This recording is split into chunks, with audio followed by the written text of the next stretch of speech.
ఒక ఉష్ణోగ్రత గల ప్రదేశాలను కలుపుతూ గీసే రేఖలను ఈ విధంగా పిలుస్తారు. ఆప్షన్ 3 సమోష్ణగ్రత రేఖలు.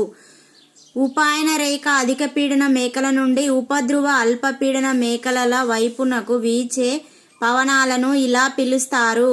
ఆప్షన్ 1 పశ్చిమ పవనాలు. నెక్స్ట్ వన్, ఒక నిర్ణీత పరిమాణంలో గాలిలో గల నీటి ఆవిరి బరువును ఈ విధంగా పిలుస్తారు. ఆప్షన్ 2 నిర్దిష్ట ఆర్ద్రత. నెక్స్ట్ వన్, మెక్సికో సింధు శాఖలో ఏర్పడే చక్రవాతాలను ఇలా పిలుస్తారు. హరికేన్లు. నెక్స్ట్ వన్, అతి తక్కువ లవణీయత కలిగిన సముద్రం. ఆప్షన్ 3 బాల్టిక్ సముద్రం. నెక్స్ట్ వన్, డోల్ డ్రమ్స్గా పిలువబడే అల్పపీడన మేఖల భూగోళం చుట్టూ ఈ ప్రాంతంలో ఏర్పడుతుంది. భూమధ్య రేఖ. నెక్స్ట్ వన్, యురేషియాలోని సమశీతోష్ణ మండల పచ్చిక బయళ్లను ఇలా పిలుస్తారు. ఆప్షన్ 4 స్టెప్పి.